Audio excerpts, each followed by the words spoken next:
안녕하세요. 얼마 전에 있었던 일로 마음이 답답해서 이야기를 좀 풀어보고자 이렇게 사연을 보내보네요.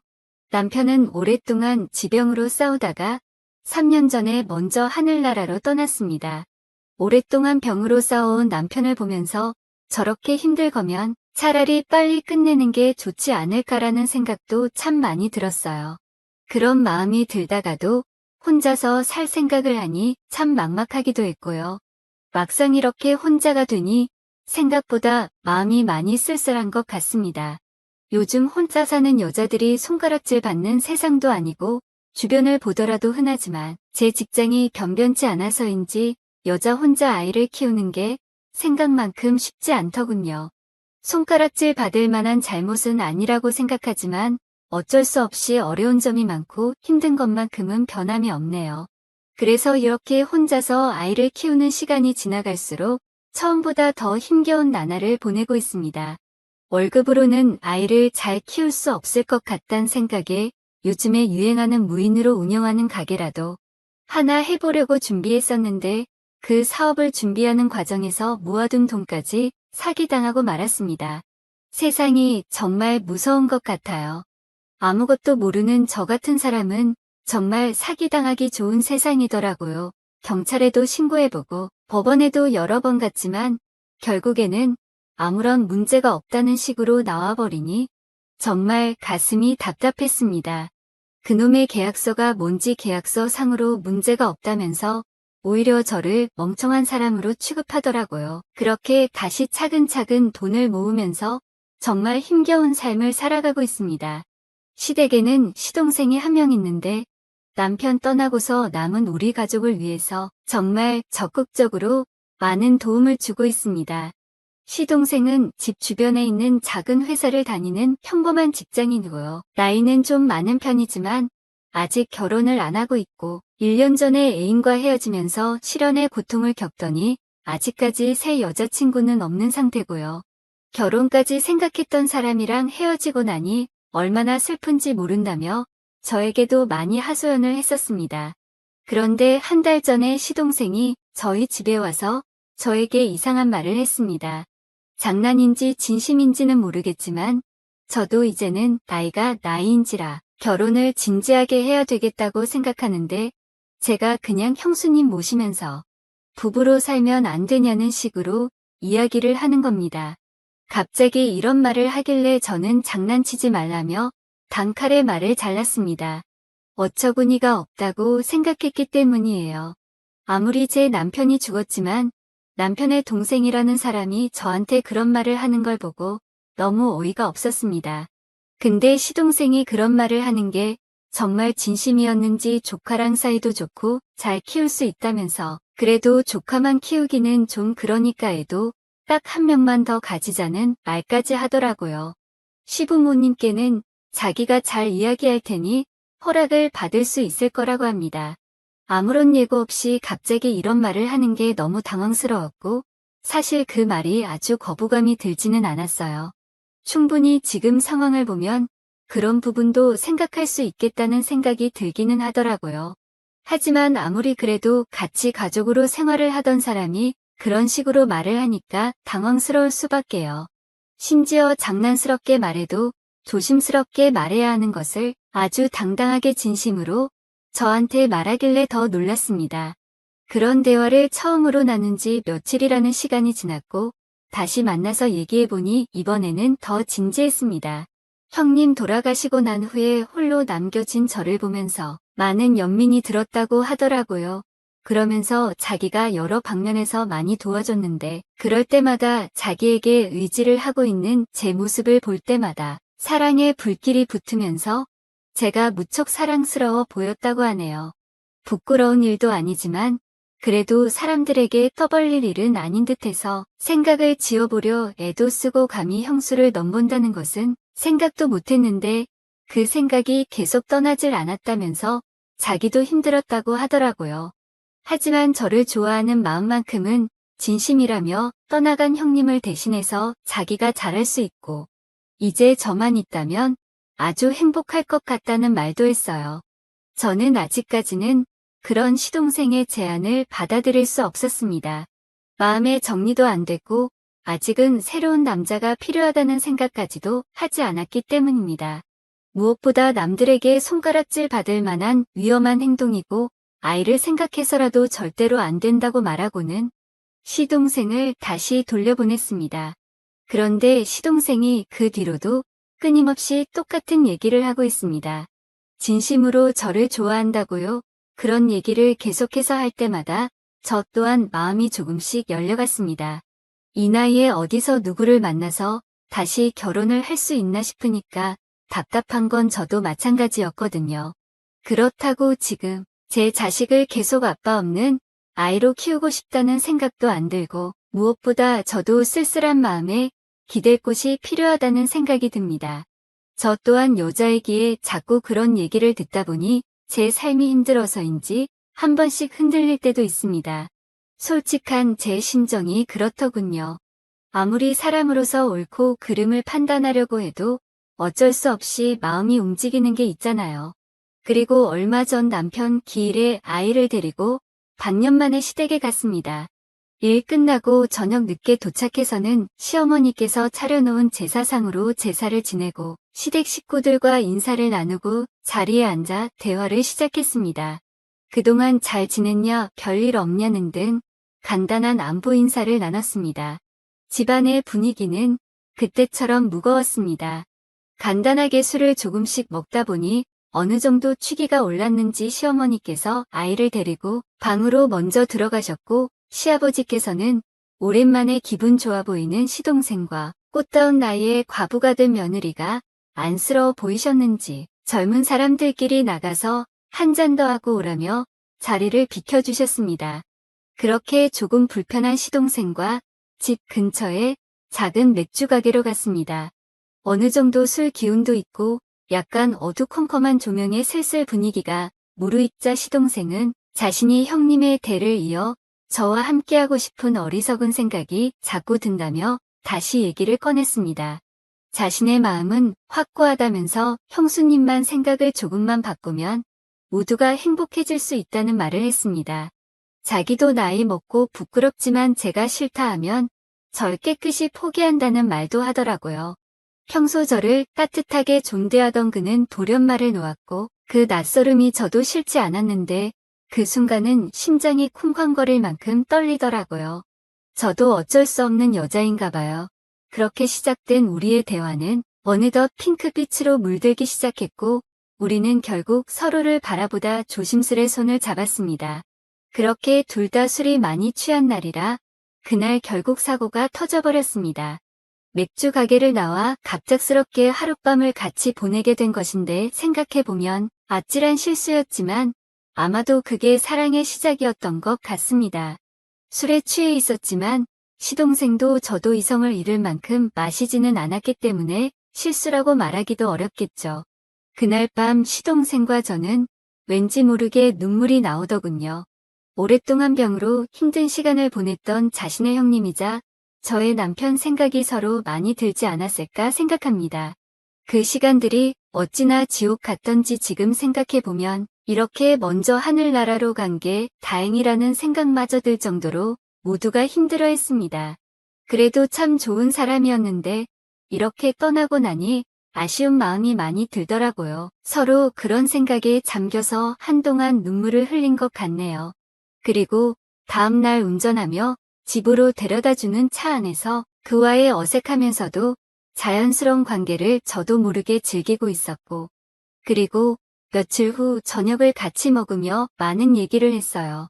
시동생은 지금 당장 같이 사는 게 부담스럽다면 저와 결혼을 전제로 진지하게 만나고 싶다고 말하더군요.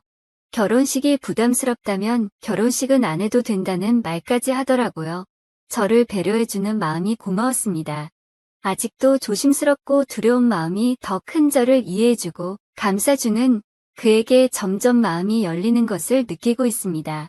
우리는 남들 몰래 만나서 술도 함께 마시고 영화도 보러 가고 공원 산책도 가고 아이를 데리고 주말에는 낚시도 갔습니다.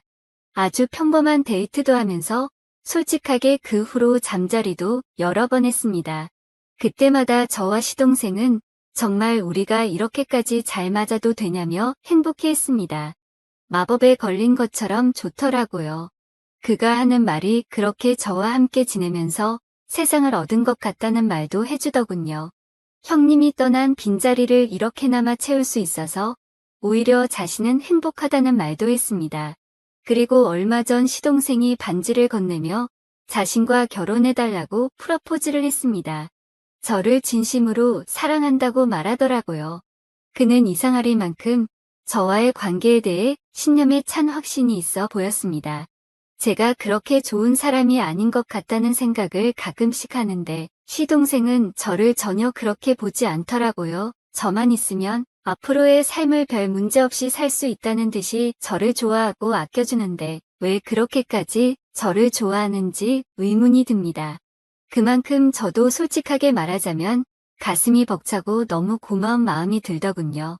남편과 연애할 때부터 친하게 같이 놀러 다니며 허물없이 지내는 그저 가족이라 생각했는데 근데 아무리 생각해보고 생각해봐도 시동생과 함께 결혼해서 사는 것은 좀 아니라는 생각이 들기도 합니다. 많이 고민이 되네요.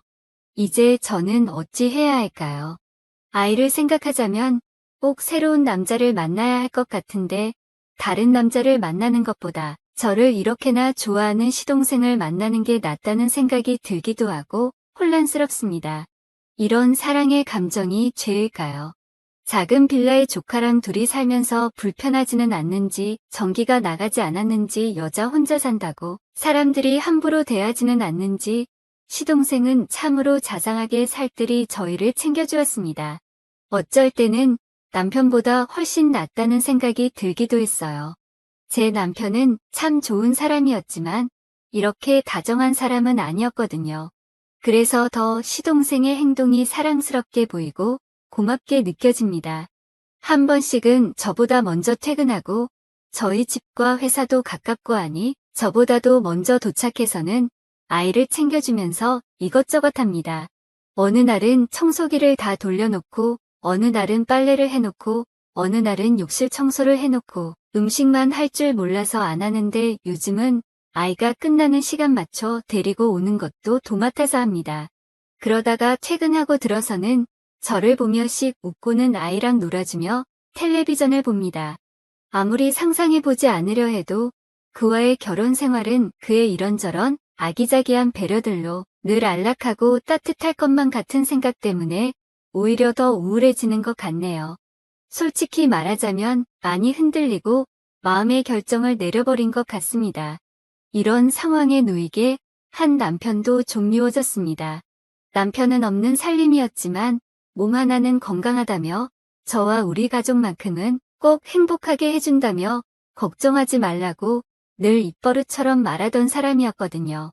제 삶이 총체적으로 혼돈에 빠져버린 듯합니다. 도대체 어떻게 살아야 하는지도 모르겠네요. 처음엔 지나가는 바람이고 내 욕망이다 싶어 마음을 닫으려고만 했었습니다. 드라마에서도 안 나올 것 같은 막장 이야기라고 생각했고 무엇보다 시동생을 남자로 볼 수 없다고 생각했어요. 무엇보다 아이가 눈에 더 밟혔고 엄마로서 부끄러운 짓이라 생각이 되기도 했거든요. 아이의 아빠가 아닌 다른 남자를 마음에 품었다는 것 자체가 죄책감이 많이 들었고 그것도 아이 아빠의 친동생과의 관계를 나중에 아이가 어떻게 받아들여줄지 벌써부터 머릿속이 하얘지기만 했지만 이상하리만큼 심장은 두근거려오고 있음을 느낍니다. 피하려고 하면 할수록 마음은 더욱 요동치고 지금 이 관계의 끝이 어딜지 결과가 무엇일지 모르지만 지금은 한번 끝까지 가보고 싶은 마음이 더 강하게 들고 있는 것 같아요. 이제는 이렇게 절망 속에만 있지 않으려고 합니다. 이 절망 속에서 나오고 싶습니다. 남들은 바람도 잘 피우고 살던데 저라고 그런 연애하지 말란 법 있나요? 아이와 남편에 대한 죄책감 때문에 고민이 됐지만 그를 만나면 자꾸 행복해집니다. 치밀어 오르는 감정을 주체하기 쉽지 않고 지금 제 마음이 많이 복잡합니다. 안 좋은 말이라도 귀담아 듣겠습니다. 의견 주시면 진심으로 감사하겠습니다. 오늘의 사연은 여기까지입니다. 구독과 좋아요는 사랑입니다. 30살.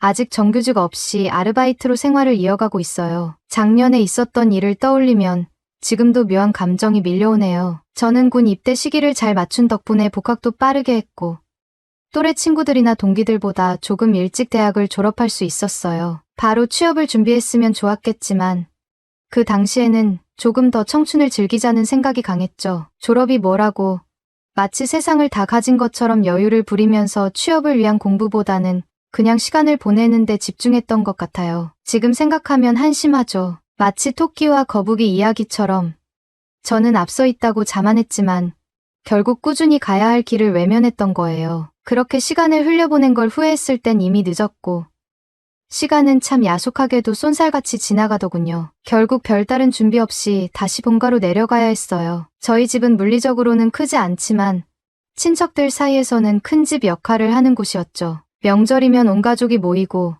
제사도 늘 우리 집에서 지냈어요. 친척들이 자주 모이다 보니 다른 집보다 북적거리고 정이 많긴 했지만 한편으로는 간섭도 많았죠. 그해 설날도 다르지 않았어요. 세뱃돈을 받으러 본가에 내려갔는데 이번에는 익숙한 얼굴들 사이에 낯선 사람이 한 명 섞여 있더라고요. 사촌형이 결혼을 앞두고 예비 신부를 가족들에게 인사시키려고 데려온 거였어요. 처음 형수님을 본 순간 나도 모르게 속으로 와하고 감탄이 나오더군요. TV 예능에서도 자주 보이는 유명 연예인과 똑 닮은 미모였어요. 그런데 더 놀라운 건 따로 있었죠. 사촌형은 학창 시절부터 공부를 엄청 잘했어요. 어머니도 늘 저한테 형 하는 거 반만 따라 해봐라 하고 잔소리를 하셨죠. 그러다 보니 저는 자연스럽게 사촌형도 자신과 비슷한 지적이고 다소 고리타분한 스타일의 여성을 만날 거라고 예상했어요. 그런데 그런 기대를 보기 좋게 깨버리는 형수님의 존재. 도대체 어디서 이렇게 예쁜 분을 데려온 건지 신기하더라고요. 형수님도 처음 뵙는 자리라 예쁘게 차려입고 오셨던 것 같은데 문제는 제사 지내는 집이라는 걸 미처 듣지 못하셨는지 무릎 위로 올라오는 치마를 입고 계셨다는 거였어요. 제사상 앞에 앉아 절을 할 때마다 제 시선이 자꾸 그쪽으로 가는 걸 어쩔 수 없었죠. 집중하려고 해도 눈길이 절로 가더라고요. 식사 시간에도 마찬가지였어요. 여러 개의 교자상을 붙여 다 같이 둘러앉았는데 저는 일부러 형수님 옆에 앉았죠. 그런데 형수님은 무척 불편해 보이셨어요. 낯선 자리라 그런지 어쩔 줄 몰라 하시더라고요. 그런 모습을 보니 괜히 장난을 치고 싶어졌죠. 그런데 사촌형은 자기 예비 신부가 불편해하고 있는데도 눈치 없이 딴짓을 하고 있더라고요. 보다 못해 저는 방에 가서 담요 하나를 가져다 드렸어요. 형수님이 저를 올려다보며 눈웃음을 지으면서 고맙습니다라고 인사하는데 그 미소가 정말 치명적이더군요. 저 정도면 우리 사촌형이 아니라 재벌가 후계자라도 사로잡을 수 있을 정도였어요. 제사가 끝나고 점심 식사까지 마친 후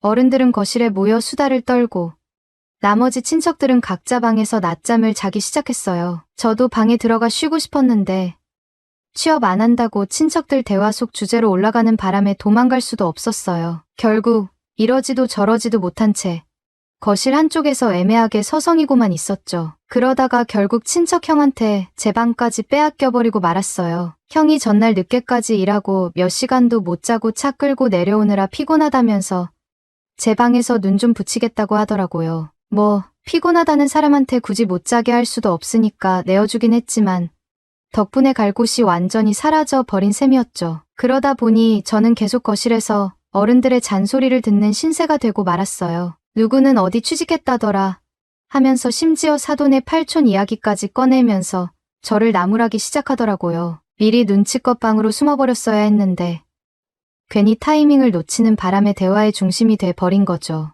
요즘은 뭐가 유망 직종이네. 어디는 연봉이 높네. 하는 이야기를 들으면서 취업 안 한 게 이렇게까지 혼날 일인가 싶었어요. 솔직히 말해서 한두 마디면 그냥 넘겼을 텐데 계속 비교까지 당하니까 자존심도 많이 상하고 내가 왜 이러고 있지 하는 생각이 들더라고요. 그런데 다행히도 예상치 못한 구세주가 나타났어요. 바로 제 친누나였죠. 누나는 친구 좀 만나고 오겠다고 나가려다가 갑자기 화살이 저한테서 누나 쪽으로 옮겨간 거예요. 명절날에 어딜 쏘다니냐부터 시작해서 여자가 그렇게 밖으로 돌면 시집 못 간다는 잔소리까지 쏟아지더군요. 덕분에 저는 눈치껏 그 자리에서 빠져나올 수 있었어요. 방이 없으니 어디로 가야 할지 고민했는데 굳이 자고 있는 친척형을 깨우기보다는 마침 붙잡혀버린 누나 방에서 쉬면 되겠다는 생각이 들었어요. 거실에 있는 어른들에게 최대한 들키지 않도록 조심조심 누나 방으로 향했죠. 최대한 살살 문을 열고 방에 들어가 방문을 닫았는데 그 순간 저는 얼음처럼 굳어버리고 말았어요. 방 안에는 예비 형수님이 계셨거든요. 그리고 형수님은 마침 누나가 빌려준 편한 옷으로 갈아입던 중이었어요. 어른들이 거실에 계시니 괜한 소란을 만들고 싶지 않으셨는지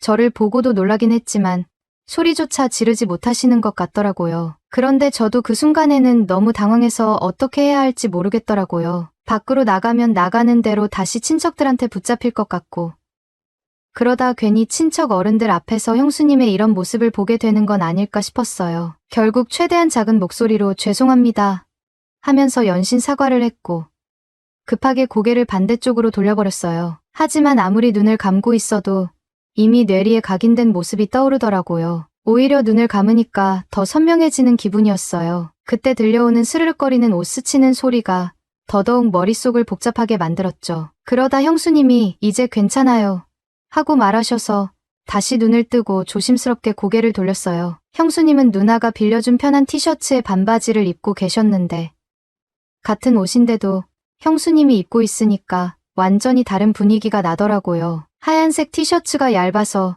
약간 비치는 게 오히려 잡지 화보 같은 느낌이었어요. 아무리 옷이 날개라고 하지만 그게 다 거짓말이란 생각이 들었어요. 같은 옷이라도 누가 입느냐에 따라 완전히 다르게 보이는구나 싶더라고요. 형수님이 얼마나 아름다우셨는지는 둘째 치더라도 제가 다시 밖으로 나가는 것도 쉽지 않은 상황이었어요. 방금 전까지 들려왔던 친누나의 목소리가 뚝 끊기더니 곧 현관문이 닫히는 소리가 들리더라고요. 아마 누나도 어떻게든 친척들 소나기에서 탈출해서 원래 목적대로 집 밖으로 나간 것 같았어요. 그러니 제가 다시 나가면 뭐가 되겠어요? 분명 다시 친척들에게 붙잡혀 잔소리를 들을 게 뻔했죠. 물론 형수님하고 단둘이 좁은 누나 방에 있는 것도 그 나름대로 꽤나 난감한 일이긴 했어요. 하지만 형수님이 제 눈치를 살피더니 오히려 저한테 괜찮다고 어차피 방 안에 있으면 친척들 잔소리 다 들리니까 그냥 신경 쓰지 말고 여기 있으라고 하시는 거예요. 그 말을 듣고 문득 궁금해졌어요. 친척 형은 제 방에서 자고 있는데 왜 형수님은 누나 방에 계신 걸까 싶었죠. 그래서 조심스럽게 물어봤어요. 그러자 형수님이 조금 머뭇거리더니 아직 결혼한 것도 아니고 결혼할 사람이라고 인사드리러 온 건데 아무리 그래도 한 방을 쓰는 건 아닌 것 같아서요. 하고 말씀하시더라고요. 생각해보면 충분히 그럴 만했어요. 어른들 눈도 있고 분위기상 괜히 신경 쓰였을 수도 있겠다 싶었죠. 그럼 혹시 친척 형이 나중에 제가 여기 있었던 걸 알게 되면 화내지 않을까 싶어서 그 부분도 물어봤어요. 그런데 형수님은 괜찮다고 친척 형이 일어나면 연락을 주기로 했고 그때 나오면 된다고 미리 말을 맞춰놨다고 하시더라고요. 이미 다 정리된 상황이었죠. 형수님도 가만 보니 먼 길 오시느라 많이 피곤해 보였어요. 편한 옷으로 갈아입으신 걸 보면 분명 잠깐이라도 눈을 붙이려고 했던 것 같았죠. 그래서 저는 침대 대신 바닥에서 자겠다고 했어요. 형수님이 괜찮다고 하셨지만 제가 먼저 바닥에 벌러덩 누워버리니까 더 이상 말리지는 않으시더라고요. 핸드폰을 켜고 영화라도 보려고 했는데 도무지 집중이 안 되더라고요. 그런 와중에 형수님은 금방 잠이 드셨나 봐요. 새근새근 숨 쉬는 소리가 귓가에 들려왔어요. 이상하게 그 소리가 신경이 쓰이더라고요. 그러다 문득 예쁜 사람은 잘 때 어떤 모습으로 잘까? 하는 쓸데없는 호기심이 들었어요. 살짝 고개를 들어 형수님을 쳐다봤죠. 그런데 마치 제 시선을 의식한 것처럼 형수님은 등을 돌린 채 자고 계시더라고요. 오히려 다행이라 생각했어요. 그런데 문제는 등을 돌린 모습이 더 위험했다는 거예요. 길고 가느다란 목선부터 가녀린 어깨, 부드럽게 흐르는 머리카락까지 오히려 뒷모습이라 더 상상력이 자극되는 기분이었어요. 순간적으로 잡생각이 너무 많이 나서 부랴부랴 고개를 돌려버렸어요. 괜히 이러다가 큰 실수를 저지를 것만 같았죠. 그런데 불편한 건 저만이 아니었던 것 같아요. 형수님도 쉽사리 잠에 들지 못하고 계신 듯 했어요. 저는 형수님 반대쪽으로 등을 돌리고 누워있어서 눈치채지 못했는데 언젠가부터 형수님이 몸을 돌려서 저를 보고 계셨더라고요. 저는 아무렇지 않은 척 핸드폰을 만지작거리면서 영화를 틀 준비를 하고 있었는데 갑자기 형수님이 먼저 말을 거셨어요. 이 영화 저도 좋아하는 건데요 하고요. 순간 조금 놀랐어요. 형수님이 말을 걸어올 줄은 몰랐거든요. 그래서 피곤하신데 안 주무시냐고 물었죠. 그러자 형수님이 어쩐지 저를 배려하는 듯한 말투로 그냥 서울 올라가는 길에 차 안에서 자면 돼요. 하고 웃으시더라고요. 그리고는 아무래도 어른들도 계시고 그런데 편하게 잠들 수 있을 것 같지가 않네요 하고 말씀하셨죠. 그 말이 어쩐지 묘하게 들리더라고요. 그냥 피곤해서 잠이 안 온다기보다는 저 때문에 더 불편하신 건 아닐까 싶었어요. 그런데도 저를 배려하는 듯한 말투로 그런 티를 전혀 내지 않으시더라고요. 그때 문득 생각이 들었어요. 형수님은 참 얼굴도 예쁘지만 마음씨도 너무 고운 분이구나 싶었어요. 그리고 그 순간 처음으로 친척형이 부러워졌어요. 저는 어릴 때부터 친척형을 부러워한 적이 한 번도 없었어요. 공부도 잘했고 좋은 대학도 갔고 좋은 회사에도 취직했지만 한 번도 부럽다고 생각한 적이 없었거든요. 그런데 형수님 같은 여자와 결혼할 거라는 걸 생각하니 처음으로 이 형이 가진 게 다 좋을 수도 있겠구나 싶었어요. 형수님이 잠을 못 이루시는 것 같아서 그러면 영화라도 같이 보실래요? 하고 조심스럽게 물어봤어요. 마침 누나 방에는 컴퓨터가 한 대 있었고 핸드폰을 거기에 연결하면 조금 더 큰 화면으로 볼 수 있겠다 싶었거든요. 형수님도 흔쾌히 그러겠다고 하셨고요. 그렇게 주섬주섬 세팅을 하고 있었는데 가장 중요한 게 없더라고요. 핸드폰과 모니터를 연결해줄 케이블이 제 방에 있다는 걸 그제야 깨달았어요. 자신있게 영화 보시죠. 해놓고 정작 케이블이 없어서 영화를 틀 수 없는 난감한 상황이 돼버린 거죠. 머쓱하게 웃으며 형수님께 죄송해요. 케이블이 없어서 같이 못 보겠어요. 하고 말했는데 형수님이 갑자기 가방을 뒤적이시더니 이거 말하는 거냐고 하면서 딱 제가 필요했던 그 케이블을 꺼내시는 거예요. 설마 했는데 혹시나 싶어서 연결해 보니까 딱 맞는 거였어요. 덕분에 우리는 무사히 영화를 틀었고 형수님은 침대에 누워서 저는 바닥에 누워서 영화를 보기 시작했죠. 그런데 바닥에 누워서 책상 위에 있는 화면을 보려니 몸이 금방 배기더라고요. 처음엔 그냥 참고 보려 했는데 오래 누워있다 보니 너무 불편해서 이리저리 돌아눕고 몸을 베개 삼아 괜히 팔도 괴고하면서 자세를 바꿔봤어요. 그런데 그걸 본 형수님이 좀 미안하셨는지 괜찮으니까 침대에서 같이 보세요. 하고 말씀하시는 거예요. 하지만 아무리 그래도 형수님 옆에 눕는 건 좀 그렇잖아요. 그래서 머뭇거리면서 아니에요.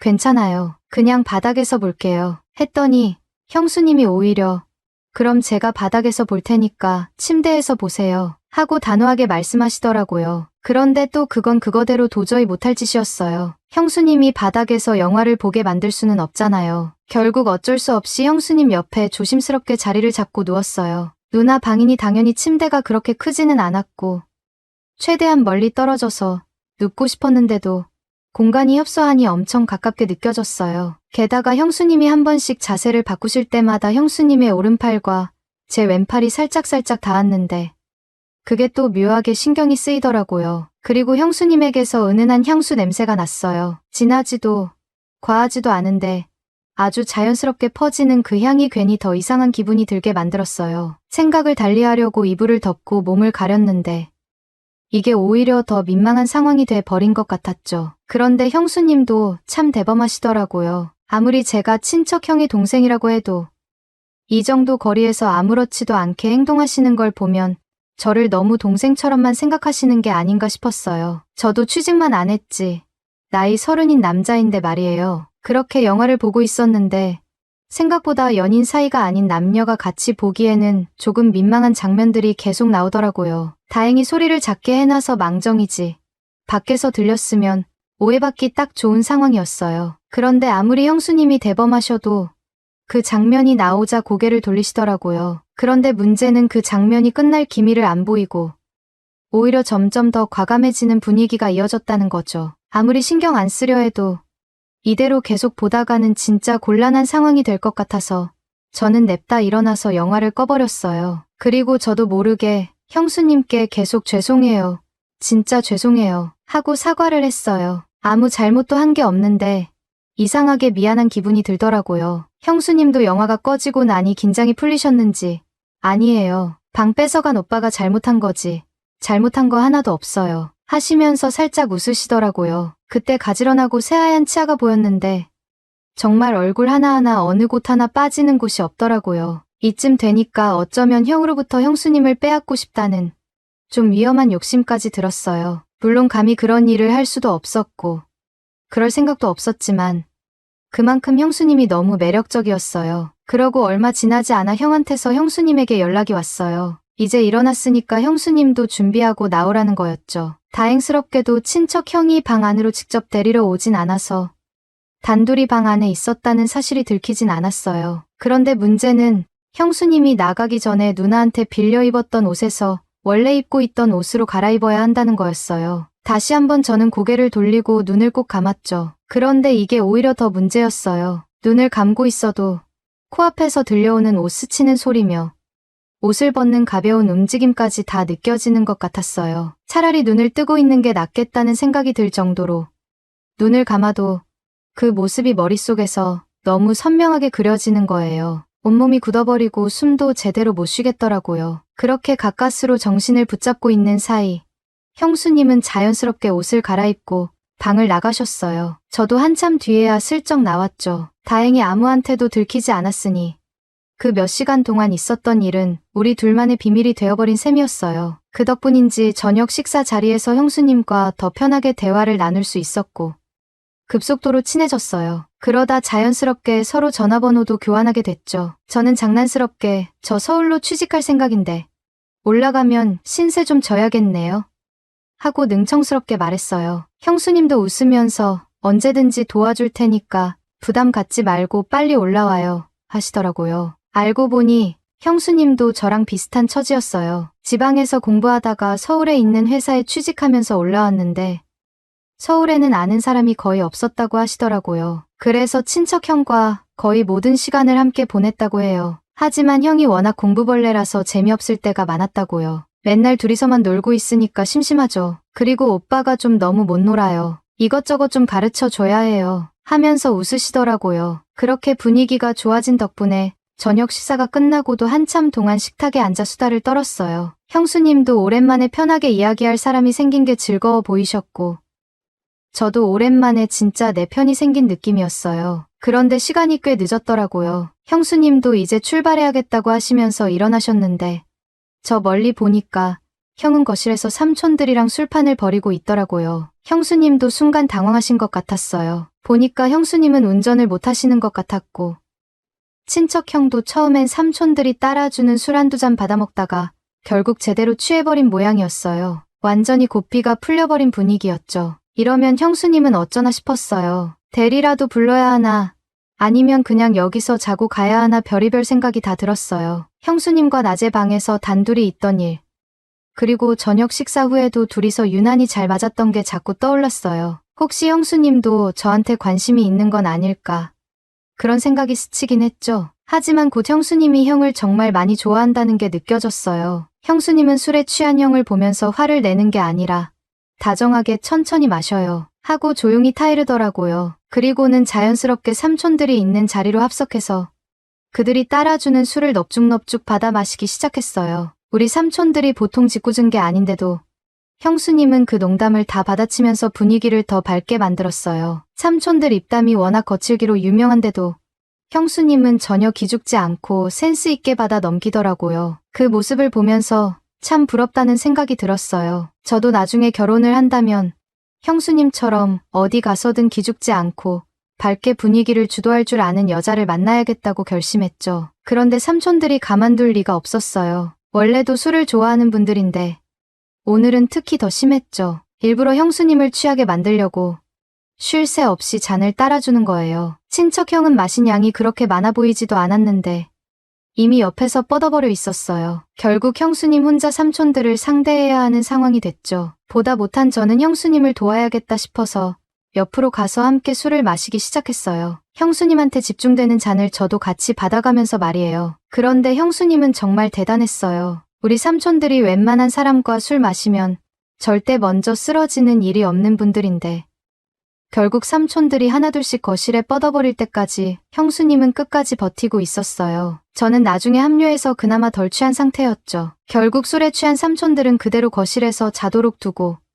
형과 형수님은 제 방으로 옮겨서 재웠어요. 그리고 저는 그날 외박을 하기로 한 누나 방에서 잠들기로 했어요. 술 기운이 오르는 몸을 이끌고 누나방 침대에 털썩 누웠어요. 피곤이 몰려오면서 정신이 점점 흐려졌고 그렇게 스르르 눈을 감았죠. 술기운에 몸을 맡긴 채 깊은 잠에 빠져 있었어요. 하지만 어렴풋한 인기척이 느껴지면서 무거웠던 의식이 서서히 떠올랐죠. 처음엔 꿈인가 싶었어요. 하지만 낯익은 향기가 코끝을 스치는 순간 온몸이 본능적으로 긴장했어요. 낮 동안 형수님이 누웠던 침대라서 그런가 은은하게 스며있던 향수 냄새가 여전히 남아 있었는데 지금은 그 향이 훨씬 더 진하게 퍼지고 있었어요. 술기운 때문인지 향이 더욱 짙고 강렬하게 느껴졌죠. 조심스럽게 숨을 죽이고 기척을 살폈어요. 그런데 바로 옆에서 들려오는 숨소리, 가늘지만 일정한 호흡이 제 귀 가까이서 들려오더군요. 그제야 천천히 고개를 돌렸어요. 그리고 눈앞에 마주한 광경에 심장이 크게 요동쳤죠. 형수님이 바로 옆에 누워 있었어요. 형수님도 눈을 감고 계셨지만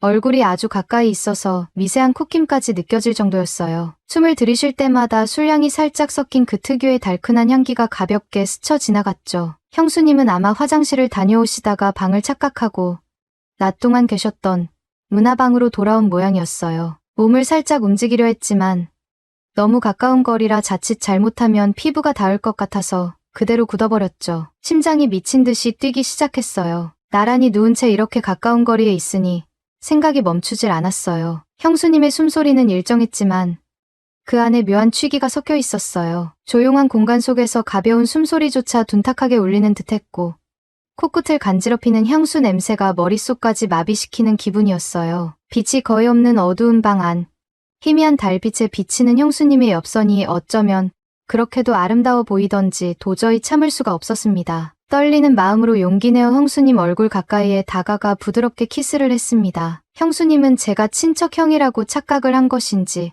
아무런 거부감 없이 반응해 주었죠. 부드러웠던 키스는 점차 숨소리가 거칠어지더니 더 깊은 교감을 나누기 시작했죠. 그녀의 속옷을 풀어놓으니 하얗고 부드러운 몸매가 드러났고 탄력 있고 봉긋한 가슴이 눈에 들어왔습니다. 소중이는 꿈틀거리며 하늘 높은 줄 모르고 치켜 세워졌죠. 촉촉이 젖은 그녀의 검은 수풀 사이로 깊이 밀어놓고 움직이기 시작했습니다. 짜릿한 기분을 참기 힘들었는지 연신 탄성을 쏟아내며 밖에 소리가 새어나가지 않도록 그녀는 두 손으로 입을 틀어막고는 소중히 맛을 느끼고 있었습니다. 최고조에 오른 그녀는 참을 수 없다는 듯이 온 몸을 비틀어가며 너무 맛있어요.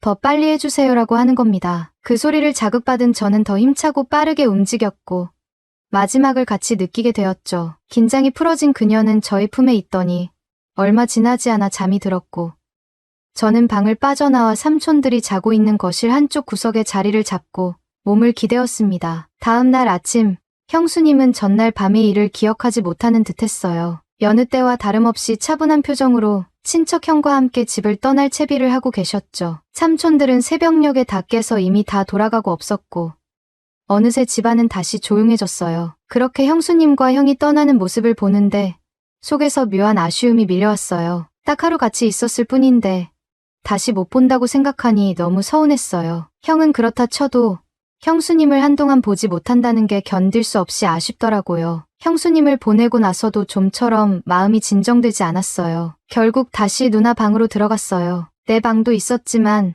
형수님의 향이 남아있는 공간에 머물고 싶었어요. 그때 갑자기 핸드폰 문자가 왔습니다. 형수님에게 말이죠. 얼른 취직하세요. 그리고 서울에서 봐요. 그리고 그 아래 한 줄. 어젯밤에 너무 좋았어요.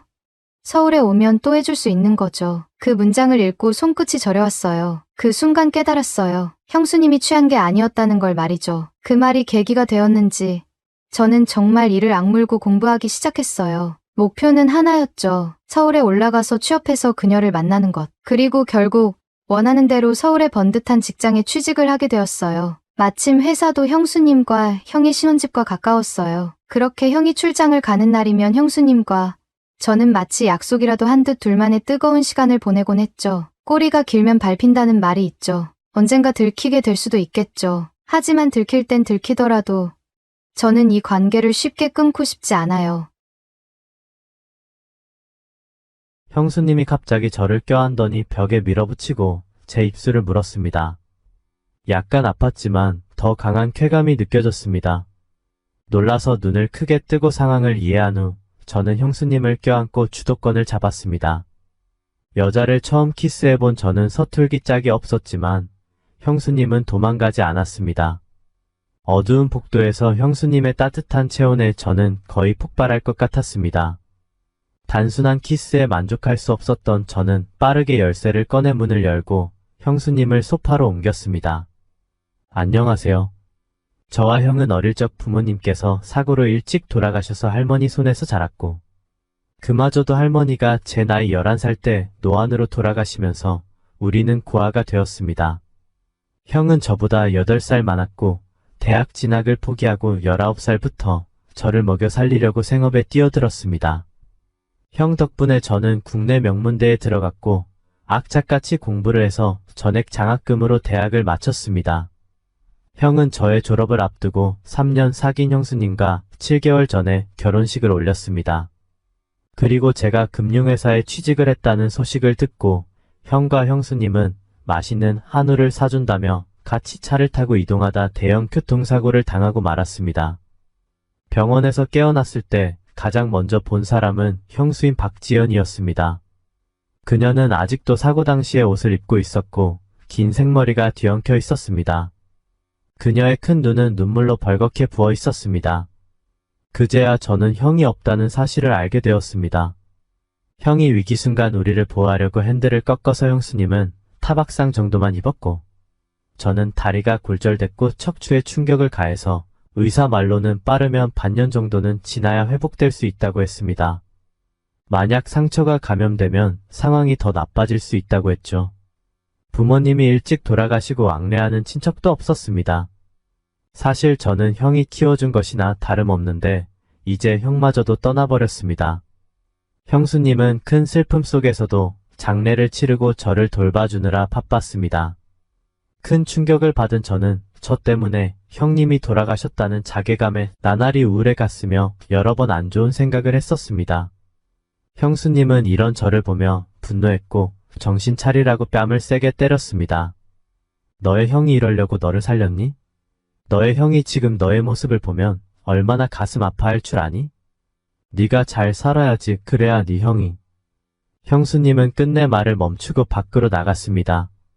저는 형수님의 눈물 글썽이는 모습을 보며 정신 차리기로 했습니다. 형수님이 저를 원망하지 않는 것만 해도 다행인데 매일 다양한 국을 끓여주고 음식도 만들어주셨습니다. 처음에 제가 전혀 움직일 수 없을 때는 매일 제 몸을 닦아주셨죠. 형수님이 따뜻한 수건을 들고 제 몸을 닦아주실 때 그녀의 빨개진 귀를 보고 저는 숨을 참고 천장을 바라보며 아무렇지 않은 척했습니다. 나중에 제가 조금 회복되었을 때 의사 선생님은 벽을 짚고 복도를 천천히 걸으라고 하셨습니다. 형수님은 운동 시간이 될 때마다 제게 운동하라고 침대 옆에 오셔서 힘없는 어깨로 저를 지탱하며 한 걸음 한 걸음 옮겨주셨습니다. 어느 날 운동 시간이 되었는데도 형수님이 오지 않아서 저는 스스로 일어나 보기로 했습니다. 몇 번 자세를 바꿔가며 힘을 주다 드디어 일어설 수 있었죠. 폭도를 천천히 걸으며 땀이 나기 시작했습니다. 형수님께 제가 일어설 수 있다는 것을 보여드리고 싶어졌죠. 그런데 폭도 끝에 있는 코너를 돌자 형수님이 얼굴을 가리고 울고 있는 모습이 보였습니다. 그 후 전화가 울렸고 대화를 통해 형수님이 왜 슬퍼하는지 알게 되었습니다. 형수님은 저를 돌보느라 자주 휴가를 내셨고 그로 인해 회사에서 해고된 것이었습니다.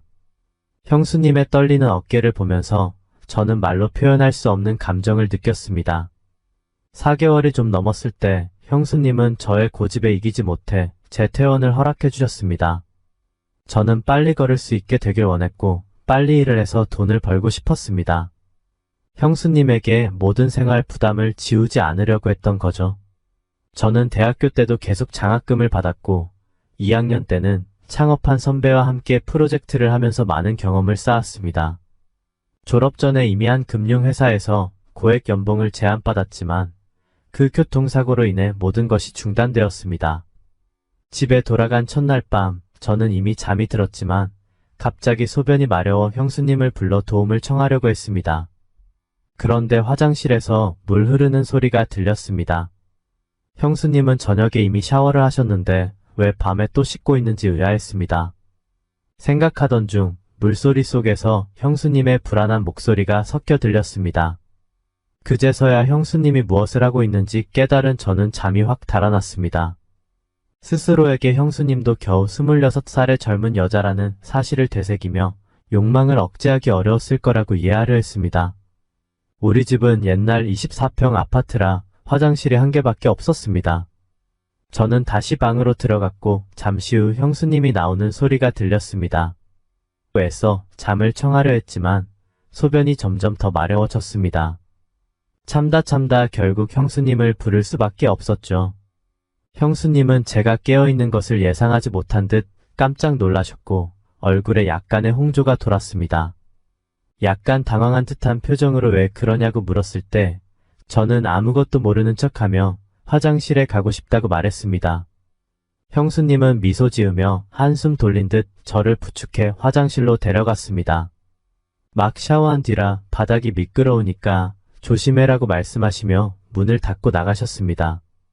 저는 손잡이를 잡고 화장실에 서 있었지만 통증 때문에 소변을 볼 수 없었습니다. 화장실의 수증기는 아직 다 날아가지 않았고 세면대 위에는 형수님이 정리하지 않은 옷과 클렌징 폼, 바디워시 등이 있었습니다. 그 옷들을 바라보며 갑자기 심장이 빨리 뛰고 숨이 가빠졌습니다. 세면대 쪽으로 조심스럽게 다가갔습니다. 방금 수술한 다리라 극심한 고통을 느껴야 정상인데 그 순간은 통증이 하나도 느껴지지 않았습니다. 그 옷은 아이보리색의 롱드레스로 저녁 식사 후 형수님이 갈아입은 옷이었습니다. 그 원피스는 아직 따뜻한 온기를 머금고 있었습니다. 저는 처음 형수님을 만났을 때의 장면이 떠올랐습니다. 그날도 롱드레스를 입고 있었지만 그 드레스는 그녀의 몸이 아니라 우리 집 거실 바닥에 있었습니다. 저는 서울 출신이고 대학도 집이랑 지하철 20분 거리에 있기에 통학을 했습니다. 대학교 1학년 때의 어느 날 몸이 좋지 않아 오후 수업을 듣지 않고 집으로 갔습니다. 집은 옛날 집이라 열쇠로 여는 구조였는데 현관문을 여는 순간 거실 바닥에 흩어져 있는 아이보리의 롱 드레스가 눈에 띄었습니다. 그 옆에는 검은 금속 버클의 가방과 크리스탈 샌들이 어질러져 있었고 그것들은 살짝 열린 침실문까지 이어져 있었습니다. 그 순간 전에 형이 전화로 애매하게 말했던 회사의 예쁜 여직원하고 썸을 탄다는 말이 생각났고 형이 드디어 그녀와 연애를 시작한 것이라고 추측했습니다. 사실 저는 가정 환경 때문에 연애에 큰 관심이 없었지만 지금 눈앞에 펼쳐진 이 장면은 전혀 다른 충격을 주었습니다. 저는 이 광경을 더 이상 봐서는 안 된다고 생각했지만 발을 뗄 수가 없었습니다. 결국 저는 한참 뒤에 둘이 일을 마치고 나오려는 걸 보고 허겁지겁 도망쳤고 여름방학이 돼서야 형이 그녀를 데리고 와서 식당에서 식사를 했습니다. 그제서야 그녀의 이름이 박지연이고 저보다 3살 많으며 강원도 출신이라는 것을 알게 되었습니다. 그날 식사 자리에서 저는 계속 고개를 숙이고 있었습니다. 형은 저를 보며 여자와 교류할 기회가 적어서 부끄러워한다고 웃었습니다. 그날 생각을 하며 제 호흡은 점점 가빠지고 손이 떨리기 시작했습니다. 천천히 세면대 위에 롱 드레스를 집어들었는데 시간이 많이 흘렀는지 그 감촉이 더 생생하게 다가왔습니다. 그때 형수님이 문을 두드리며 무슨 일이 있느냐고 물었습니다. 저는 당황해서 서둘러 정리를 하려다 그만 발이 미끄러져 바닥에 넘어지고 말았습니다. 형수님은 소리를 듣고 바로 문을 열고 들어왔습니다. 저는 생각할 틈도 없이 고통에 신음하며 바닥에 누워 있었습니다. 형수님은 조심하라고 했잖아. 어쩌다가 넘어졌어. 너한테 무슨 일이라도 생기면 나중에 내 형한테 뭐라고 말하겠어. 라고 말하며 저를 일으켜 세워주었습니다. 저는 그 말에 순간적으로 멍해졌습니다. 형수님은 형을 정말 사랑했습니다. 형이 세상을 떠난 후에도 형수님은 기꺼이 저를 돌봐주셨습니다. 저는 이 상황이 너무나도 난처하고 당황스러웠습니다. 저는 어색함을 감추기 위해 고통스러워 말을 못하는 척할 수밖에 없었습니다. 형수님은 그런 저를 보고 눈물이 나려 했고 급히 저를 부축해 병원으로 향했습니다. 다행히 큰 문제는 없었지만 입원해서 치료를 받아야 했습니다. 퇴원 후 저는 겨우 혼자 걸을 수 있게 되었지만 의사들은 아직도 많은 휴식을 취하라고 했습니다. 특히 사람이 많이 모이는 곳은 피하라고 했죠. 형수님은 다시 직업을 구하셨는데 이번에는 보험회사에서 일하게 되었습니다. 그곳은 성과 압박이 컸고 형수님은 매일 아침 일찍 나가서 늦게 들어왔습니다. 부모님이 남긴 이 아파트는 40년 된 구축석다리 아파트로 우리 집은 6층인데 엘리베이터가 없어서 저는 아직 자유롭게 계단을 오르내릴 수 없었습니다. 그래서 대부분의 시간을 집에서 보냈고 집안일을 깨끗하게 해놓았습니다. 형수님이 좋아하는 요리도 여러 가지 배웠습니다. 5월 25일은 형수님의 생일이었지만 형수님은 기억하지 못하는 듯 했습니다. 아침 출근 전 제가 저녁에 일찍 올 수 있냐고 물었더니 형수님은 잠시 생각하다가 그럴 수 있을 것 같다고 했습니다. 형수님이 나간 후 저는 바로 인근 마트 어플로 장을 보고 생일 케이크를 주문했습니다. 형수님은 원주에서 대학을 다니고 졸업 후 직장에서 형을 만났습니다. 올해 형은 없지만 제가 형수님의 생일을 챙겨드리고 싶었습니다. 저녁 6시가 되어 저는 식탁에 앉아 형수님을 기다렸습니다. 폭도에서 들리는 발소리에 귀를 기울이며 기대하고 또 실망했습니다. 7시가 되었을 때 더 이상 참을 수 없어서 형수님에게 전화를 걸었지만 휴대폰은 꺼져 있었습니다.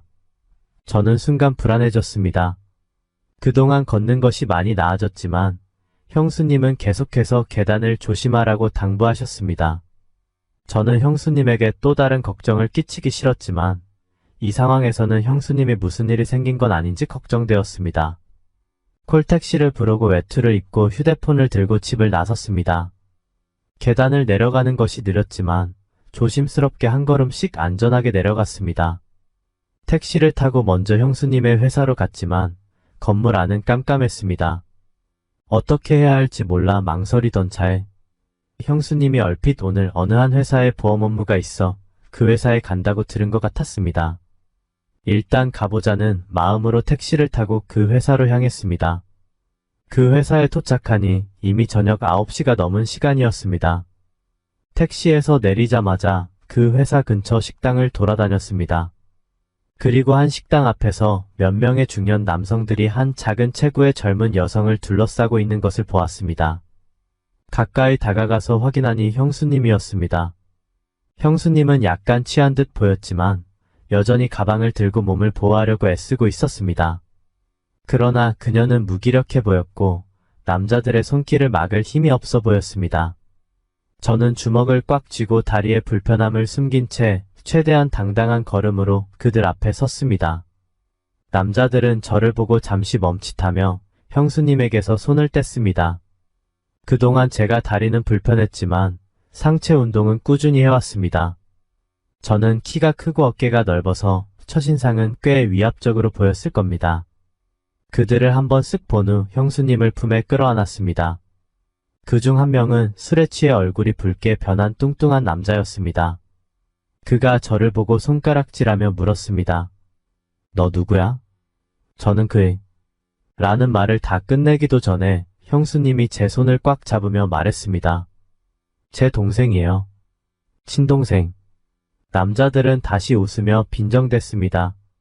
어느 동생이 이렇게 데리러 오냐고. 형수님은 그들을 화나게 하지 않으려고 애써 웃으며 대답했습니다. 정의사님, 김 부장님, 정말 제 친동생이에요. 오늘은 제가 몸이 좀 안 좋아서 여러분께 실망을 끼쳤네요. 다음 기회에 또 다시 재밌게 술 마셔요. 그 모습에 저는 더욱 화가 났지만 형수님이 곤란해질까봐 참기로 했습니다. 그 남자들은 단순히 잠깐 즐기려 했을 뿐이라 제가 끼어들자 더 이상 형수님을 괴롭히지 않았습니다. 형수님은 잠시 정신을 차렸지만 차에 타자마자 제 어깨에 기대어 잠이 들었습니다.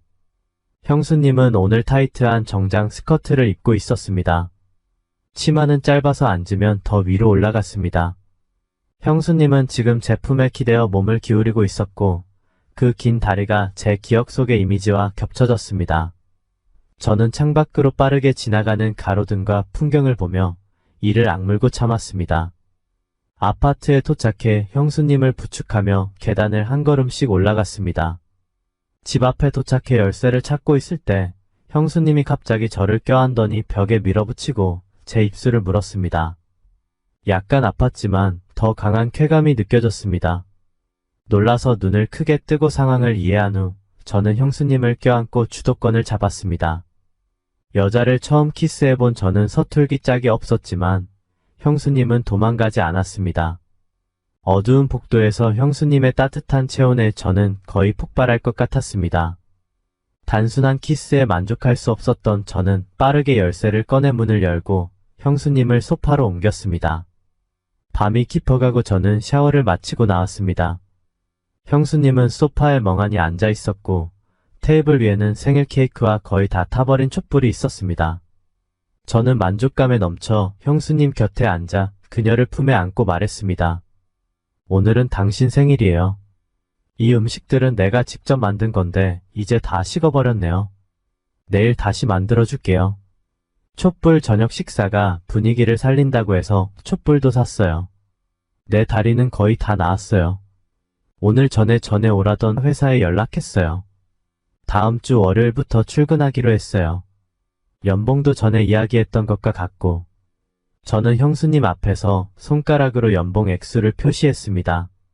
형수님은 눈을 내리깔고 여전히 멍한 표정을 짓고 있었습니다. 저는 그녀의 얼굴을 들어 올려 이마에 키스하며 말했습니다. 이제 더 이상 고생하지 않아도 돼요. 앞으로 제가 지켜줄게요. 저는 더 이상 형수님을 형수님이라고 부르고 싶지 않았습니다. 비록 제 마음속에 걸림돌이 있었지만 억눌러왔던 감정은 결국 이 지점까지 이르게 되었습니다. 그녀는 제가 처음으로 갈망을 느낀 여자였고 저를 떠나지 않은 유일한 여자였습니다. 그녀는 제 인생에서 가장 사랑하고 돌봐주고 싶은 사람이었습니다. 그녀가 과거에 누구였든 상관없었습니다.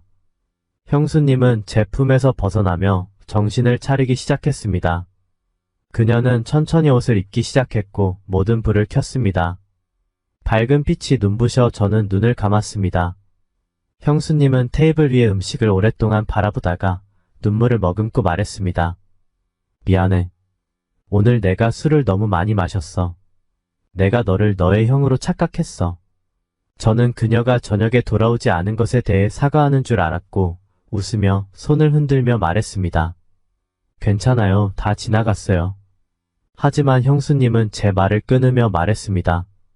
내가 말하는 건 오늘 내가 술에 취해서 너를 너의 형으로 착각해서 실수를 했다는 거야. 그 순간 마치 머리에 얼음물을 부은 것처럼 온몸이 얼어붙었습니다. 형수님은 오늘 일은 없었던 걸로 하자. 이제 너도 거의 나았으니 내가 더 이상 돌볼 필요는 없을 것 같아. 이젠 나도 이 집을 떠날 때가 됐어. 라고 말했습니다. 그녀가 이사 간다는 말을 듣고 저는 벌떡 일어났습니다. 거절당하는 것보다 형수님의 떠남을 더 받아들일 수 없었습니다. 저는 양심을 속이고 말했습니다. 형수님 죄송해요. 다 제 잘못이에요. 제가 절제하지 못했어요. 앞으로는 주의를 기울일게요. 형수님 제발 떠나지 말아요. 저의 애원과 설득 끝에 형수님은 결국 떠나지 않았습니다. 새 회사에 적응하는 동안 상사와 동료들도 저를 잘 챙겨주었습니다. 첫 월급을 받았을 때 저는 퇴근 후 슈퍼마켓에서 장을 보고 백화점에서 형수님에게 어울릴 만한 젊은 여성 스타일의 목걸이를 샀습니다. 집에 도착하니 형수님은 발코니에서 빨래를 걷고 있었습니다. 그녀는 제가 장을 본 것을 보고 놀라며 물었습니다. 오늘 무슨 날인데 이렇게 많은 장을 봤어? 저는 기뻐하며 그녀를 보며 말했습니다. 형수님, 오늘 첫 월급을 받았어요. 손 더럽히지 마세요. 제가 할게요. 형수님이 도와주려 했지만 저는 그녀를 주방 밖으로 내보내고 요리를 시작했습니다. 식사 시간에 저는 월급 카드와 목걸이 상자를 그녀 앞에 놓으며 말했습니다. 오늘 처음으로 월급을 받았어요. 생일 때 챙겨주지 못해서 미안해요. 앞으로 제 돈은 형수님이 관리해주세요. 이 목걸이는 비싸지 않아요. 이거 사느라 돈 낭비했다고 하지 마세요, 형수님. 형수님은 눈물을 흘리며 아무 말 없이 고개를 끄덕였습니다. 저는 그녀가 울음을 멈추길 기다리며 계속 음식을 그녀에게 건네주었습니다. 알았어. 내가 잘 보관할게. 나중에 내가 결혼할 때 써야 할 돈도 내가 맡아둘게. 형수님, 저는 여자친구 사귀지 않을 거예요. 너는 훌륭하니까 분명 좋은 여자를 만나게 될 거야. 저는 그 당시 형수님이 떠나기로 결심했을 줄은 꿈에도 몰랐습니다. 다음날 퇴근하고 집에 돌아왔을 때 형수님이 집에 없다는 것을 알게 되었습니다. 그녀의 모든 물건도 사라져 있었습니다. 전화를 걸었지만 번호는 이미 없는 번호로 변경되어 있었습니다. 저는 그녀의 흔적을 찾기 위해 집안을 헤매었지만 남겨진 것은 단지 XX 날 잊어줘라는 6글자가 적힌 메모지 한 장뿐이었습니다. 형수님을 찾기 위해 미친 듯이 헤매었지만 그녀는 마치 세상에서 사라진 것처럼 흔적도 없이 사라졌습니다. 그녀는 그녀의 본가에도 돌아가지 않았습니다. 시간이 지나면서 저는 그녀가 떠났다는 사실을 받아들일 수밖에 없었습니다.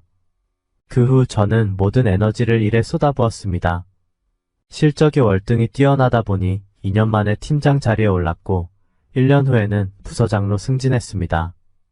연봉은 몇 배로 뛰었고 도심에 34평 아파트도 한 채 구입했습니다. 하지만 저는 여전히 이 오래된 24평짜리 집에 사는 것을 더 좋아했습니다.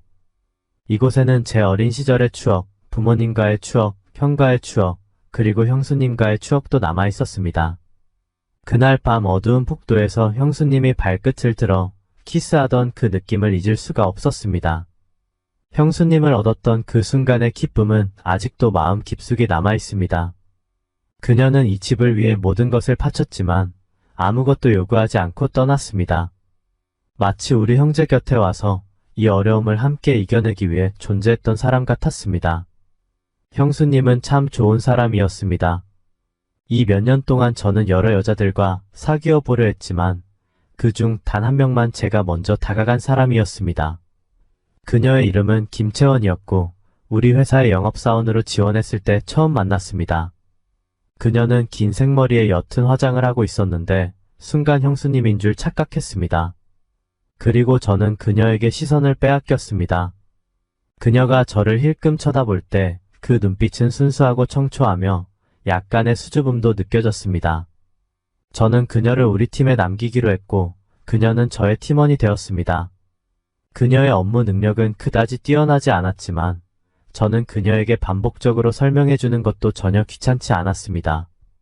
그녀에게는 나 자신도 놀랄 정도의 인내심을 발휘할 수 있었습니다.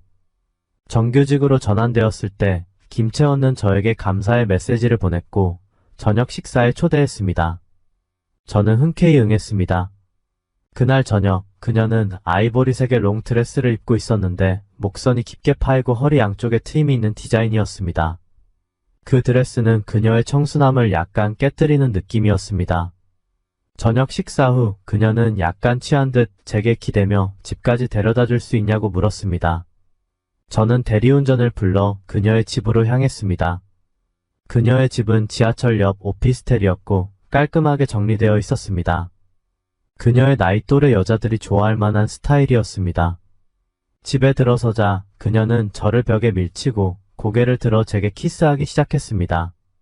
한편으로는 제 셔츠 단추를 풀기 시작했는데 그 손길이 매우 능숙했습니다. 저는 그녀에게 물었습니다. 콘돔 있니? 그녀는 모호하게 제 목을 살짝 깨물며 그녀가 피임약을 먹을 수 있다고 말했습니다.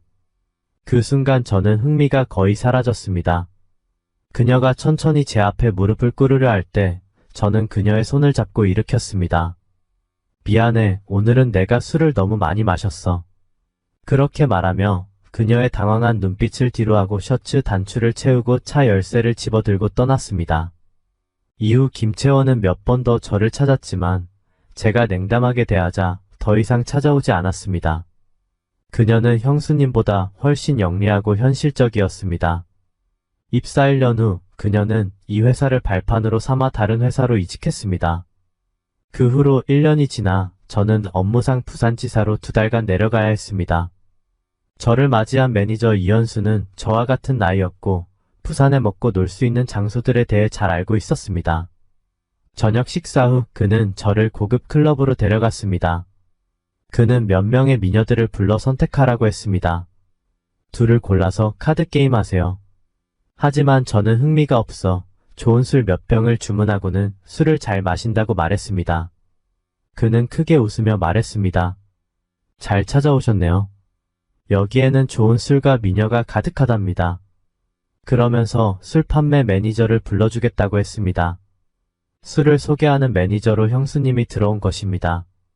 형수님은 슬릿이 깊게 파인 드레스를 입고 머리를 단정하게 올리고 깨끗한 화장을 하고 있었습니다. 그녀는 우아하고 세련되어 보였습니다.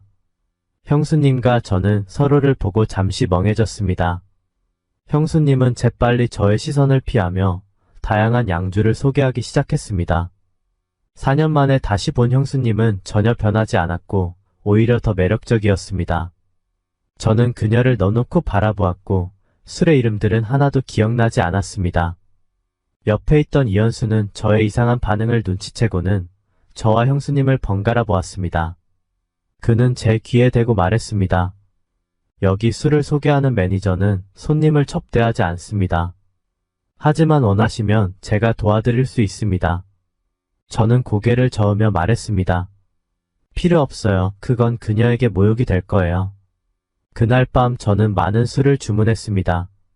중간에 이현수가 화장실에 간 사이 형수님이 저에게 다가와 앉으며 술을 줄이라고 말했습니다. 그녀의 손을 잡아 가슴에 얹고 목이 메인 채로 물었습니다. 당신이 정말 나를 걱정하는 건가요? 정말 나를 신경 쓰는 건가요? 형수님의 눈은 붉어졌고 눈물이 뚝뚝 떨어졌습니다. 미안해. 저는 눈물이 핑 돌며 그녀를 끌어안고 말했습니다. 당신이 없는 동안 내가 어떻게 지냈는지 알아요? 당신이 떠난 후 내가 얼마나 힘들었는지 알아요? 형수님은 더 많이 울기 시작했습니다. 나와 함께 가요. 나와 결혼해요. 우리 함께해요. 형수님은 고개를 저으며 계속해서 싫다고 했습니다. 저는 그녀를 강제로 데리고 나와 택시에 태워 호텔로 데려갔습니다. 그날 밤 저는 술에 취해 난동을 부렸고 형수님은 밤새 울었습니다. 저는 그녀에게 돌아와서 저와 함께 살고 결혼하자고 말했지만 그녀는 거부했습니다. 결국 그녀는 아이와 함께 있어야 한다고 말했습니다. 아이라는 단어를 들었을 때 저는 멍해졌습니다. 형수님은 서울을 떠난 지 2년 후 재혼했다고 했습니다. 작년에 이혼했고 아들은 그녀와 함께 지낸다고 했습니다. 야근할 때는 함께 사는 좋은 친구가 아이를 돌봐준다고 했습니다. 형수와의 재회는 저를 깊은 좌절과 분노로 몰아넣었습니다. 마음속의 시기와 아픔, 심지어는 분노까지 느꼈습니다. 형수님이 왜 갑자기 낯선 사람과 결혼하고 그에게 아이를 낳아준 것인지 이해할 수 없었습니다. 이혼 후 혼자 아이를 키우는 삶을 선택한 그녀의 결정에 더욱 혼란스러웠습니다. 그 남자는 형수님에게 아무것도 주지 않았습니다. 그러나 그는 형수님과 법적으로 인정받는 부부였습니다. 반면 저는 아무리 노력하고 성공해도 형수님의 눈에는 언제나 철없는 아이로 보였습니다. 형수님은 제 경솔한 행동을 한 번도 혼내지 않았지만 더 이상 진전하려 하지 않았습니다. 얼마 후 저는 고등학교 동창 모임에 참석했습니다. 저는 반에서 꽤 성공한 편이라 저를 아부하려는 사람들이 많았습니다. 저는 지루해져서 담배를 피우기 위해 밖으로 나갔습니다. 담배를 피우던 중 평소 저와 말이 별로 없던 승우가 내려와 담배를 피우기 시작했습니다. 승우는 우리 동네에서 가장 큰 산부인과에서 의사로 일하고 있었습니다. 그는 저를 보며 망설이다가 결국 제 어깨를 툭 치며 물었습니다. 야, 너 형수님 잘 지내? 저는 그가 왜 갑자기 형수님에 대해 묻는지 의아해하며 물었습니다. 왜 갑자기 형수님 얘기를 해? 형수님을 알아? 승우는 잠시 생각하더니 조심스럽게 말했습니다. 내 형수님 그 아이를 낳았어?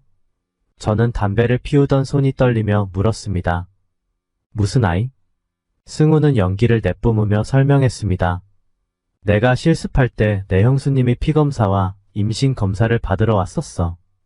그때 내 형이 죽은 지 거의 1년이 되었는데 그 아이가 누구의 아이겠어? 그 후로는 안 보였어. 아마 다른 병원으로 갔을 거야. 내 형이 그렇게 빨리 세상을 떠났으니 형수님이 임신했을 때 사람들이 뭐라 했겠어? 제 심장은 요동쳤고 목소리는 떨렸습니다. 승우야, 내가 형수님의 진료 기록을 좀 찾아줄 수 있을까? 왜? 확인하고 싶은 게 있어. 다음 날 승우는 형수님의 진료 기록을 저에게 보내주었습니다. 형수님이 임신 확인을 받은 날짜는 제가 형수님과 그 일이 있은 3주 후였습니다. 그 순간 저는 형수님이 임신을 알게 된 후 저와 함께하는 것이 두려워 혼자 아이를 품고 서울을 떠났다는 사실을 깨달았습니다. 이 사실을 알게 된 저는 더 이상 평온할 수 없었습니다. 가장 빠른 비행기를 타고 부산으로 향했습니다. 이연수를 통해 형수님의 전화번호와 주소를 알아냈습니다. 부산에 도착했을 때 도시의 불빛이 화려하게 빛나고 있었습니다. 형수님이 살고 있는 아파트 단지에 도착했을 때는 저녁 시간이었고 아파트 단지 놀이터에서 애들이 뛰어노는 소리가 들려왔습니다. 9층에 도착해 문을 두드리자 한참 후에야 5살 정도 되어 보이는 남자아이가 문을 열었습니다. 그 아이의 얼굴은 형수님과 매우 닮아 있었습니다. 어린 시절에 제 사진을 본 적이 있다면 그 아이가 저를 더 닮았다고 느꼈을 것입니다. 주방문이 열리고 형수님이 앞치마를 두른 채로 급히 나왔습니다. 그녀의 얼굴에 놀라움과 당황스러움이 엿보였습니다. 형수님은 급히 뒤돌아 머리를 정리하는 척하며 마음을 진정시켰습니다. 형수님은 저를 집 안으로 초대하며 식사를 조금만 더 기다려 달라고 했습니다. 아직 2가지 요리가 더 남아있다고 했습니다. 저는 형수님에게서 눈을 뗄 수 없었습니다. 그녀가 이 아이를 혼자 키우며 얼마나 힘들었을지 상상하기 어려웠습니다. 저는 주방으로 들어가 셔츠 소매를 걷고 채소를 썰기 시작했습니다. 제가 능숙하게 칼을 다루는 모습을 본 형수님은 몇 번이나 저를 몰래 쳐다보다가 눈이 마주치자 어색하게 웃으며 말했습니다. 넌 점점 능숙해지는구나. 집안일도 잘하고 나중에 내 아내는 정말 행복할 거야. 마지막 요리를 마치며 형수님은 주방이 좁다며 저를 밖으로 내보냈습니다. 저는 거실로 가서 바닥에 널려있는 장난감들과 앉아있는 아이를 보았습니다. 그 순간 묘한 만족감이 밀려왔습니다. 낯설고 비현실적이지만 오랜만에 집 같은 느낌을 받았습니다. 저는 아이 앞에 앉아 이름을 물었습니다. 이름이 뭐니? 아이의 대답은 김은우였고 은우는 고개를 갸우뚱하며 물었습니다.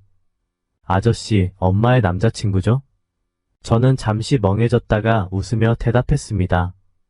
너는 내가 엄마의 남자친구처럼 보이니? 은우는 고개를 끄덕이며 진지하게 말했습니다. 네, 아저씨는 괜찮아 보여요. 엄마의 남자친구가 될 수 있을 것 같아요. 저는 아무 말도 하지 않았습니다. 지난번에는 너무 성급하게 행동해 형수님을 놀라게 했지만 이번에는 천천히 다가가려고 했습니다. 형수님에게 충분한 시간을 주고 싶었습니다. 은우는 제가 대답하지 않자 입을 삐죽이며 커다란 눈동자에 눈물이 그렁그렁 맺혔습니다. 며칠 후에 유치원 운동회가 있는데 선생님이 아빠랑 엄마가 같이 오라고 했어요. 그런데 저는 아빠가 없어서 포대 점프에 참가할 수 없어요. 우리 반 친구들이 다 저를 놀려요. 이 말을 듣고 제 마음이 아팠습니다. 은우를 무릎에 앉히고 눈물을 닦아주며 물었습니다. 포대 점프가 뭐니? 은우는 포대 점프가 어른과 아이가 함께 포대에 들어가 뛰는 경기라고 설명했습니다. 이 종목은 주로 아빠들이 참가한다고 했습니다. 저는 은우에게 구체적인 활동 시간을 물어본 후 약속했습니다.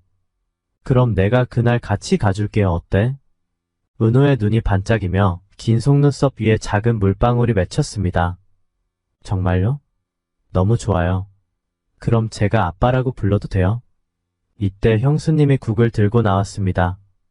은우의 말을 듣고 형수님의 얼굴은 창백해졌습니다. 은우, 그런 말 함부로 하면 안 돼. 형수님의 엄한 목소리에 은우는 깜짝 놀라며 울음을 터뜨렸습니다. 나도 아빠가 필요해요. 다른 친구들은 다 아빠가 있는데 나만 아빠가 없어요. 형수님은 입술을 꽉 다물고 국을 내려놓고 등을 돌리며 울기 시작했습니다. 그날 저녁 식사는 침묵 속에 이루어졌습니다. 밥을 다 먹고 나서 은우는 제가 씻겨주었습니다. 아이는 피곤해서 금방 잠이 들었습니다. 형수님은 여전히 주방에서 설거지를 하고 있었습니다. 저는 주방으로 들어가 그녀에게 다가가 손에 있는 접시를 받아들며 말했습니다. 내가 할게요. 형수님은 접시를 놓지 않고 고개를 숙인 채 저를 보지 않았습니다. 형수님, 은우를 씻기는 건 이제 저한테 맡겨요. 그는 남자아이니까요. 계속 형수님이 씻겨주는 건 적절하지 않아요. 형수님은 잠시 침묵했습니다. 저는 이 기회를 틈타 문을 잠그고 형수님의 손을 잡았습니다. 형수님이 움찔했지만 저는 더 단단히 잡았습니다. 형수님, 강요하지 않을게요. 하지만 은우는 제 아들입니다. 그를 돌보고 함께할 권리와 의무가 있어요. 우리 이제 서울에 있지 않아요. 여기서는 우리 관계를 아는 사람이 없어요. 결혼하지 않더라도 당신과 은우를 돌보고 싶어요. 형수님은 눈물을 머금고 저를 바라보며 마침내 진실을 털어놓았습니다. 사실 지금까지 한 말들은 다 거짓말이었어. 그날 화장실에서 내가 내 치마로 무엇을 했는지 알고 있었어. 그날 내 생일에 너를 형으로 착각한 게 아니었어. 난 그저 내 감정을 마주할 용기가 없었어. 형을 배신하는 것 같았고 나쁜 여자가 되는 것 같았어. 그래서 도망쳤어. 임신을 알게 되었을 때 너무 괴로웠어. 결국 수술대에 누웠지만 너와 내 아이를 지우지 못했어. 형수님은 눈물을 흘리며 말했습니다. 은우에게 미안해. 나는 최선을 다했지만 더 좋은 방법이 없었어. 형수님의 말을 들으며 저는 그녀의 손을 더 꽉 잡고 말했습니다. 형수님, 이제는 괜찮아요. 당신은 더 이상 혼자 힘들게 살 필요 없어요. 제가 있어요. 우리가 함께 할 수 있도록 해줘요. 그 후 저는 부산으로 이직을 했고 은우가 다니는 유치원 근처 고급 아파트를 하나 구입했습니다. 형수님은 제 지원을 받아 술집 매니저 일을 그만두고 화장품 가게를 열었습니다. 그녀의 생일에 저는 그녀에게 청혼했고 형수님은 눈물을 흘리며 승낙했습니다. 우리는 결혼식을 올리지 않았고 아무에게도 알리지 않았으며 은우와 함께 신혼여행을 갔습니다. 그리고 지금 해외로 이민 갈 준비를 하고 있습니다. 아무래도 국내에서 머물다 보면 친인척 지인들을 마주치게 될 텐데 시선이 곱지 않을 겁니다. 저는 사랑하는 여자와 아이가 그런 공경에서 벗어나 완전히 자유로운 환경에서 행복하게 살기를 원합니다. 오늘 이야기는 여기까지입니다. 구독, 좋아요, 댓글로 응원 부탁드립니다. 시청해주셔서 감사합니다.